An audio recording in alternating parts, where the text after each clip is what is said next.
در سن حالی استخوان‌های تاریخی کشورشناسی هلبوگ معاون وزیر تعاون کار و رفاه اجتماعی رئیس سازمان آموزش فنی و حرفه‌ای جمهوری اسلامی ایران را رئیس ناحیه واسع استقبال گرفتند. سپس مهمانان سیر استخوان‌های تاریخی کشورشناسی هلبوگ نموده با تاریخ دوره قدیم و عصر میانگی این منطقه تاجیکستان نزدیکتر شناس گردیدند. دیرکتور مجمع تاریخی کشورشناسی هلبوگ عبدالله خوجاєв با نشان دادن نگاره‌هایی که در نتیجه کاوش‌های باستانشناسان از قصر شاهان هلبوگ یافت شدند از تاریخ و رشد ساحه‌های اجتماعی و اقتصادی، ساختمانی، معماری و هنرمندی دوره عصر میانگی تاجیکان معلومات‌های مفصل دادند.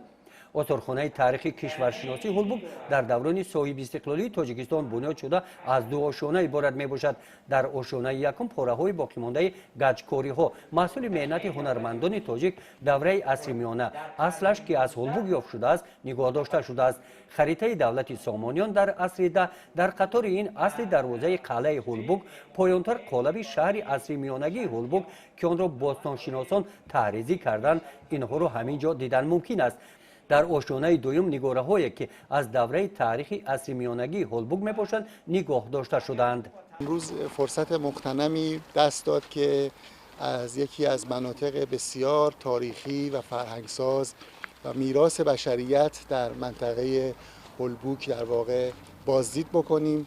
به اتفاق همکاران گذشته بسیار پر افتخار و مشترکی که بین دو ملت بزرگ ایران و تاجیکستان هستش و همه ما مفتخر هستیم بهش و امیدوار هستیم که انشالله بتونیم زمینه‌های ارتباط هرچه بیشتر بین این دو ملت بزرگ رو فراهم بکنیم و کمک بکنیم به همدیگه با اشتراک گذاشتن داشته هامون برای ساختن کشورهای عزیزمون که انشالله شایسته ملت بزرگ تاجیکستان و ایران باشه.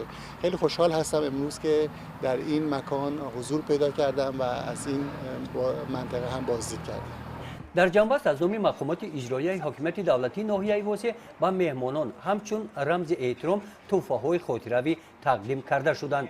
قصر شاهانی هلبوگ و آثارخانه تاریخی کشورشناسی هلبوگ در مجموع ممنوعگاه تاریخی کشورشناسی هلبوگ در دوران صاحب استقلالی تاجیکستان یکی از موضع‌های دقت جلب کننده سیاحان داخلی و خارجی گشته تا امروز ده‌ها هزاران نفر از این منطقه دیدن کردند. گزارش خوجا نظریف خدای نظر ظهوروف از ناحیه واسع برای برنامه اطلاعاتی نوید.